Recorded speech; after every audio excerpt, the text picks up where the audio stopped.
بیوی ہے تو بھی حق بنتا ہے، بیٹی ہے تو بھی حق بنتا ہے، ماں ہے تو بھی حق بنتا ہے۔ عربوں میں جو بیوہ عورت کو اٹھا لیا جاتا ہے، یعنی اس سے نکاح کر لیا جاتا ہے، مطلقہ عورت سے جو نکاح کر لیا جاتا ہے، کیوں؟ وہ کسی پر بوجھ نہیں بنتی، ان کے پاس خود کی پراپرٹی ہوتی ہے، ان کے پاس خود کا کاروبار ہوتا ہے، ان کے باپ کے مرنے کے بعد انہیں جائیداد میں حصہ ملا ہوتا ہے، ان کا جو کاروبار چلتا رہتا ہے ان کے باپ اور بھائیوں کا، ان کے مرنے کے بعد اس کاروبار میں وہ برابر کی شریک ہوتی ہے۔ اب کسی آدمی کو اس عورت سے نکاح کرنے میں کیا دقت ہے؟ کوئی دقت ہے؟ تو پہلے سے بزنس مین ہے، پہلے سے بہت بڑی تاجر ہے، پہلے سے بہت بڑی پراپرٹی کی مالک ہے، پہلے سے اس کے باپ کی طرف سے اس کو حق ملا ہوا ہے۔ ترکے میں ہمارے یہاں کیا ہوتا ہے؟ جہیز دے دیا تھا نا، ہو گیا ختم۔ جہیز دے کر شادی کیا تھا نا تو حق ادا ہو گیا۔ یعنی شریعت کو ہم اپنے پیٹ سے جنم دے رہے ہیں، اپنے گھر سے جنم دے رہے ہیں۔ شریعت گویا ہمارے گھر کی لوڈی ہے، نعوذ باللہ۔ ہم اپنی منچاہی زندگی گزاریں گے، اپنا منچاہی فیصلہ سنائیں گے۔ اللہ کا فرمان ہے یوصیکم اللہ فی اولادکم للذکر مثل حظ الانثیین، یہ اللہ کا فرمان ہے۔ وَلَهُنَّ الرُّبُعُ مِمَّا تَرَكْتُمْ إِن لَّمْ يَكُن لَّكُمْ وَلَدٌ، یہ بیویوں کے تعلق سے۔ تو ہم اللہ کے فرمان کو ٹھکرا کر اپنا فیصلہ سنا رہے ہیں کہ وہ جہیز دے کر شادی کیا تھا تو اب اس کا حق ادا ہو گیا ہے۔ ایسا نہیں ہے دوستو۔ اگر کوئی بھائی اپنے بہن کا اس طرح حق مارتا ہے کہ باپ کے مرنے کے بعد جائیداد میں اس کو حصہ نہیں دیتا ہے، تو کان کھول کر سن لیجئے، جو حصہ اس بھائی کے پاس آئے گا اپنی بہن کو نہ دے کر، وہ حرام ہوگا، اور وہ حرام مل کر آپ کے پورے مال کو حرام کر ڈالے۔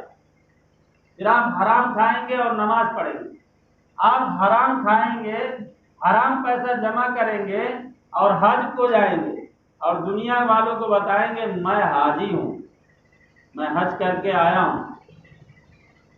آپ دنیا والوں کو بتائیں گے میں رمضان کا پورا روزہ رکھا ہوں، آپ دنیا والوں کو بتائیں گے کہ میں 4 ٹائم نمازیں پڑھ لیتا ہوں، 3 ٹائم نمازیں پڑھتا ہوں، یا 5 ٹائم چلو نماز پڑھتا ہوں، اور کھا رہے ہو حرام کھا رہے ہیں۔ ایک لقمہ اگر حرام کا جاتا ہے 40 دن تک ایسے بندے کی دعا قبول نہیں ہوتی، اور لگاتار اگر لقمہ جاتا رہے، لگاتار اگر جاتا رہے، اس لیے کہ لقمہ اگر گیا تو اس لقمے کو جب لقمہ ہضم ہوتا ہے تو اس سے خون بنتا ہے، پھر کچھ حصہ اس کا گوشت بنتا ہے جو ہمارے بدن کے گوشت میں شامل ہو جاتا ہے۔ اس کو کاٹ کر کیسا نکالیں گے؟ جو حرام گوشت بن گیا بدن میں، کیسے کاٹ کر نکالیں گے؟ معمولی چیز نہیں ہے دوستو۔ تو یہ تو میراث کا مسئلہ ہے جو ایک مستقل موضوع ہے، اور مستقل وہ کئی جمعہ چاہتا ہے کہ اگر تفصیل سے بیان کیا جائے، لیکن میں فرق بتا رہا تھا کہ عربوں میں جو رواج ہے اور جو دستور ہے وہ بہت بہتر ہے۔ ایک باپ اپنی بیٹی کو پالتا ہے، کتنے لاڈ پیار سے پالتا ہے، کتنی محبتوں سے پالتا ہے، کتنی محبتوں سے نوازتا ہے، اور وہ پال کر بڑی کر کے وہ آپ کے حوالے کر رہا ہے، تو الٹا وہ مجرم ہے کیا؟ وہ مجرم ہے کہ وہ گاڑی دے، وہ جو ہے کئی لاکھ روپے آپ کو کیش دے۔ اللہ سے ڈریے، اللہ سے۔ اللہ کی لاٹھی میں آواز نہیں ہوتی ہے، لیکن جب وہ پڑتی ہے تو پھر ساری دنیا دیکھتی ہے، اور اس طرح پڑتی ہے کہ اس طرف دماغ بھی نہیں جاتا ہے کہ انسان معافی مانگے۔ کہ مجھ سے غلطی کیا ہوئی ہے۔ جو اللہ کے نیک بندے ہوتے ہیں وہ سمجھ جاتے ہیں کہ میرے سے غلطی کیا ہوئی ہے۔ جو لیکن فاسق و فاجر ہوتے ہیں، بدکار ہوتے ہیں، گنہگار ہوتے ہیں، ان کو یہ احساس بھی نہیں ہوتا ہے کہ میں نے غلطی کیا کیا ہے جس کی سزا مل رہی ہے۔ وہ کہتے ہیں میں نے کوئی غلطی نہیں کیا۔ اللہ تعالیٰ اس احساس کو چھین لیتے ہیں تاکہ اسے توبہ کی توفیق نہ ہو اور یہ سیدھا جہنم رسید ہو جائے، ایمان سے ہاتھ دھو بیٹھے، مرنے سے پہلے ایمان ختم ہو جائے اس کا۔ حرام کی تاثیر ہوتی ہے، صرف حلال میں تاثیر ہوتی ہے، ایسے حرام میں تاثیر ہوتی ہے۔ بہرحال یہ جو فرق میں نے بتایا آپ اندازہ لگائیں، جو باپ پالتا ہے وہ کوئی مجرم نہیں ہے، اور جو لوگ مانگتے ہیں انہیں شرم آنی چاہیے، شرم سے ڈوب مرنا چاہیے۔ ان سے اچھے تو یہ بھکاری ہوتے ہیں جو روڈ پر اور فٹ پاتھ پر کھڑے ہو کر مانگتے ہیں۔ کم سے کم وہ صحیح رہتے ہوئے بھی ایک بہانہ کرتے ہیں کہ میرا پیر ٹوٹا، بھلے وہ ٹوٹا نہیں رہتا ہے، پٹی باندھے رہتے ہیں، یا میرے لڑکی کی شادی ہے، ایک بہانہ پیش کرتے ہیں آپ کے سامنے، ایک عذر پیش کرتے ہیں آپ کے سامنے کہ بھائی یہ میری یہ مجبوری ہے، بھلے وہ عذر نہ ہو، کسی کا صحیح رہتا ہے کسی کا صحیح نہیں رہتا ہے، لیکن کم سے کم وہ بہانہ آپ کے سامنے پیش کرتا ہے کہ یہ مجبوری ہے جس کی وجہ سے میں مانگ رہا ہوں، اور تمہارا لڑکا تو جوان ہے، تمہارے لڑکے کے دونوں ہاتھ دونوں پیر درست ہیں، تم یہ دکھا کر مانگ رہے ہو کہ میرا لڑکا ایک دم بھکاری ہے، اس کا ہاتھ رہتے ہوئے بھی یہ کچھ نہیں کر سکتا ہے، اس کا پاؤں رہتے ہوئے بھی یہ لنگ ہے، لنگڑا ہے، یہ کسی کام کا نہیں ہے، یہ بھکاریوں سے بدتر ہے، اس لیے میرے لڑکے کو 4 لاکھ کی بھیک دے دو، گاڑی کی بھیک دے دو، وہ گاڑی جو دو گے اس سے چلے گا، پیروں سے چل نہیں سکتا ہے۔ کیا بنا لیا میرے دوستوں نے، اور جب ہم نے ایسا ماحول بنا لیا تو ہوا کیا؟ ہوا یہ کہ آئے دن لڑکیاں جہیز کی بھیٹ چڑھ رہی، اپنے باپوں کے لیے وہ بوجھ بن رہی۔ مولانا علی میاں رحمۃ اللہ علیہ مسلم پرسنل لا بورڈ کے صدر ہیں، ان کو ایک لیٹر آتا ہے، وہ پڑھتے ہیں، اس لیٹر میں لکھا ہوتا ہے آپ مسلم پرسنل لا بورڈ کے صدر ہیں، میرے 4 بیٹیاں ہیں اور چاروں نکاح کی عمر کو پہنچ گئی ہیں، میرے پاس کیپیسٹی نہیں ہے کہ میں ایک ایک لڑکی کے لیے 2-2 لاکھ 3-3 لاکھ کا انتظام کروں، میں اپنا گھر بھی بیچ دوں تو بھی میں ان کا نکاح نہیں کر سکتا۔ میرے سامنے ایک ہی صورت ہے کہ آپ صدر ہیں، مسلم پرسنل لا بورڈ کے صدر ہیں، آپ اس ملک کے رہنما ہیں، آپ مجھے اجازت دے دیں میں اپنی لڑکیوں کے ساتھ خودکشی کر لوں۔ یہاں تک پہنچا دیا ہم نے ماحول کو میرے دوست۔ اس میں مجرم ہم سمجھ رہے ہیں، ہم مانگ رہے ہیں نا، آپ جیسے بھکاری بہت ہیں، آپ نے اگر 1 لاکھ مانگا ہے تو آپ کو دیکھ کر دوسرا 2 لاکھ مانگتا ہے، اس کو دیکھ کر تیسرا 3 لاکھ مانگتا ہے۔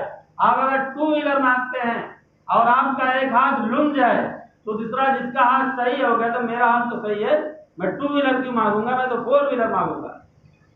ذرا بھکاری پر چھوڑ دیجئے میرے دوست، یہ میں نہیں کہ آپ کو ہی کہہ رہا ہوں، یہ پوری دنیا کے انسانوں کو میں کہہ رہا ہوں، یہ پیغام جاتا ہے، دور تک جاتا ہے، یہ پہنچے گا انشاءاللہ، اور اس طرح کے پیغام پہنچانے میں مدد کرنی چاہیے آپ لوگوں کو۔ میں نہیں کہتا کہ آپ بھکاری ہیں، آپ یہ کرتوت کر رہے ہیں، اور اگر کر رہے ہیں تو ڈوب مریے شرم سے، شرم سے ڈوب مریے اگر آپ ایسا کرتے ہیں۔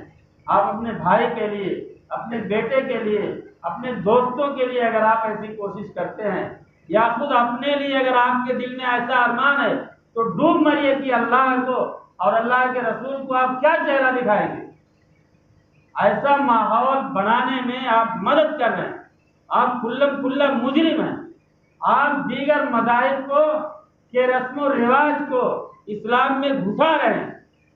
اسلام کی یہ رسم و رواج نہیں ہے، اسلام نے ایک دم سمپل نکاح رکھا ہے، کوئی خرچ نہیں اس میں، میاں بیوی راضی ہیں، ایک قاضی آیا سنت کے ساتھ خطبہ پڑھا دیا 2 گواہ کی موجودگی میں، یا ایک ہی گواہ مرد ہے 2 عورتیں ہیں، نکاح ہو گیا، کچھ مشکل نہیں ہے، لڑکا لڑکی کا ہاتھ پکڑ کر اپنے گھر لے جائے، اس کا حق کے مہر ادا کر دے اور اس کے ساتھ رہنا شروع کر دے، زندگی بسائے۔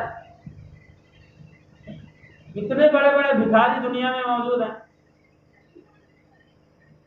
اچھا، کچھ لڑکی والے بھی متکبر ہوتے ہیں، گھمنڈی ہوتے ہیں، پیسے کے نشے میں چور ہوتے ہیں کہ میں اپنی لڑکی کا نکاح ایسا کیسا اسلامی طریقے پہ کر دوں، میں تو 200 باراتی آنی چاہیے، 500 باراتی آنے چاہیے۔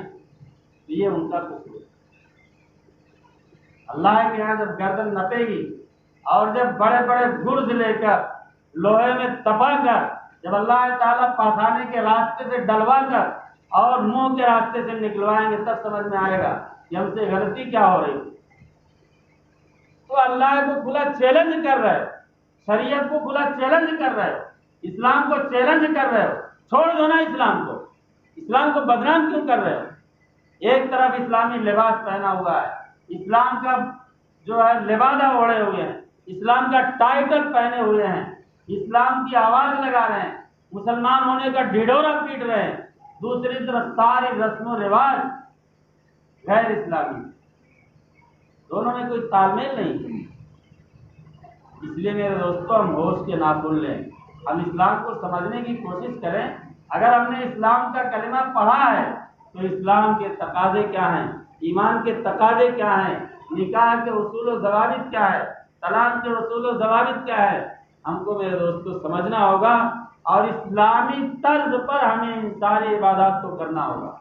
نکاح صرف رسم نہیں ہے، نکاح ایک عبادت ہے، میں نے پچھلے جمعہ کو کہا تھا، نکاح ایک عبادت ہے، اور تنہائی میں نوافل پڑھنے سے زیادہ بہتر عبادت ہے نکاح۔ یہ بھی کان کھول کر سن لیجیے، تنہائی میں نوافل پڑھنے سے زیادہ بہتر عبادت ہے نکاح۔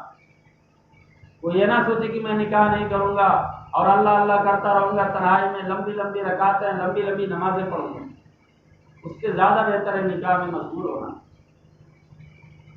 لیکن نکاح سے بھاگنا گویا زندگی سے بھاگنا ہے، اور زندگی سے بھاگنے کو شریعت نے اور اللہ کے رسول صلی اللہ علیہ وسلم نے منع کیا ہے۔ اللہ تعالیٰ ہم سب کو کہنے سننے سے زیادہ عمل کی اور سمجھ کی توفیق عطا فرمائے۔ وما علینا الا